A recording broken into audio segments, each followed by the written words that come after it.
5.8% की जीडीपी आपने भी देखी, आपने भी इसको शाहिद किया, और मनफी में जाते हुए पाकिस्तान को आपने देखा। इसहाक डार साहब का इसमें बड़ा कलीदी किरदार था। आप इसहाक डार साहब की परफॉर्मेंस को, उनकी कारकर्दगी को पाकिस्तानी मईशत के तनाजुर में कैसा देखते हैं? देखिए, इसहाक डार साहब के लिए प्रेजुडिस हूं जरा, तो मैं जो भी कहूंगा तो वो लोग यही समझेंगे कि उनकी साइड ले रहा है। तो मैं आई डिक्लेयर माई इंटरेस्ट कि इसहाक डार मेरे सीनियर हैं, रावियन हैं, गवर्नमेंट कॉलेज लाहौर से पढ़े हैं, गोल्ड मेडलिस्ट हैं, चार्टर्ड अकाउंटेंट हैं यहाँ के, और वन ऑफ द फ्यू जिनके साथ बात करने से आपको लगता है कि ही मीन्स बिजनेस, वो वक्त जाया नहीं करते, एंड सीनियर एल्डर हैं। मैं समझता हूँ ऐसे लोगों को सोने में तोलना चाहिए। मियां नवाज शरीफ साहब ने डेलिस हॉल एक दफा 2006 में कहा था कि जिन्होंने पाकिस्तान की खिदमत की है उनको सोने में तोलना चाहिए।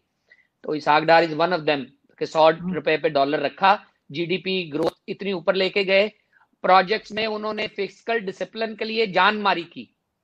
और ये तो मेरा मतलब सिमत की दुरुस्तगी का इशू है। उनकी खिदमात जो हैं वो हमेशा याद रखी जाएंगी कि पाकिस्तान को उन्होंने इकोनॉमिक फ्लाइट में जो नवाज शरीफ साहब की मदद की, उसको सुनहरे हरूफ में पार्टी की लाइंस में लिखा जाएगा, पढ़ा जाएगा, और पाकिस्तान की तारीख में भी पढ़ा जाएगा। और वो बड़ा डिसिप्लिन्ड आदमी है, मेरे के लिए बड़ी इज्जत है और एहतराम है।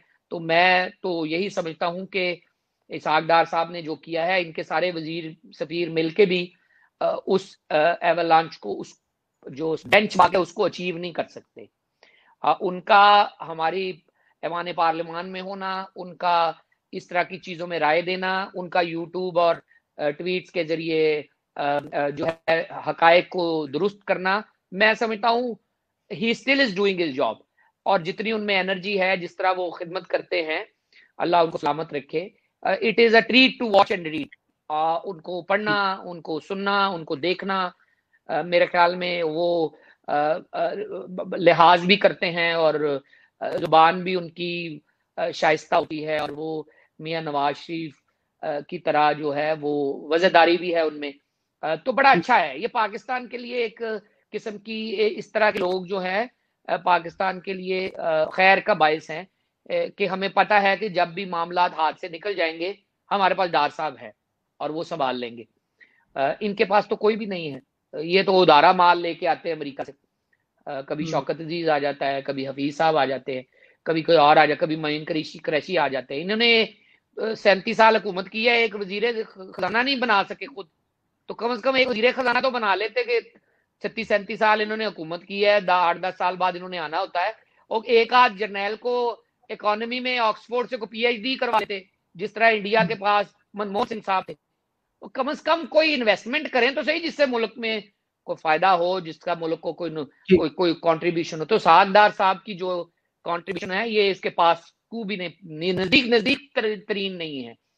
और उन्होंने जो डॉलर को नीचे रखा, जीडीपी की ग्रोथ की, हम तो सीपैक को ज्यादा हाईलाइट करते हैं ना, उन्होंने शराय नमूद, जो उन्होंने पाकिस्तान में जो तजारत की, जो तजारती लोगों की जो शरह है, बेसिक ट्रेडिंग जो है, उसको जो उन्होंने तरवीज और तरक्की दी है, मेरे ख्याल में वो ज्यादा दिखने वाली बात है। जो बैंकिंग ट्रेडिंग के मामलात हैं, जो फिस्कल डिसिप्लिन है, जो आपस में जो खसारे का जो आपस में जो डिवीजन होती है, ये जो फर्क होता है, जो खजाने में इनकम एंड एक्सपेंडिचर में फर्क होता है, और फिर जिस तरह उन्होंने इन्वेस्टमेंट सिक्योर की, जिस तरह उन्होंने स्कूक बॉन्ड या दूसरों के तरीकों के जरिए अपने मुल्क के मामलात को कंट्रोल रखा, it is a treat to watch. और वो देखना चाहिए। और आने वाली जो मुआशी तरक्की के लिए काम करने वाले पीएचडी हजरात हैं, या पाकिस्तान में तरक्की का ख्वाब देखने वाले जो लोग हैं, उनको इसके ऊपर रिसर्च करनी चाहिए, देखना चाहिए कि उन्होंने, एक आदमी ने टीम अपनी के जरिए किस तरह चीजों को मैनेज किया, कंट्रोल किया, और इतना सारा पैसा मियां नवाज को निकाल के भी दिया कि सड़कें भी बन रही थी, एयरपोर्ट भी बन रहा था, चीजें भी बन रही थी, कहीं भी मामलात रुक नहीं रहे थे। और शहबाज शरीफ साहब भी उनके पास जाते थे जहां पंजाब में उनको पैसा चाहिए होता था। और मैं समझता हूँ एक ऐसा आदमी जो 22-22 घंटे काम करता रहा है, आप जो है उनके साथ जो सलूक कर रहे हैं, मेरे ख्याल में वो उनकी खिदमत के मुनाफी नहीं है, मुताबिकत नहीं रखता। पाकिस्तान के साथ जो खिदमत करते हैं, आप अपनी राय बिल्कुल उनके ऊपर जो मर्जी रखे, आपकी उनसे इख्तलाफ हो सकता है, आपका نون لیگ کے ساتھ وجہ اناد ہو سکتا ہے، تنازع ہو سکتا ہے، آپ کو حکومت میں نہیں آنے دینا چاہتے، نہ آنے دیں، اس طرح کا سلوک نہ کریں.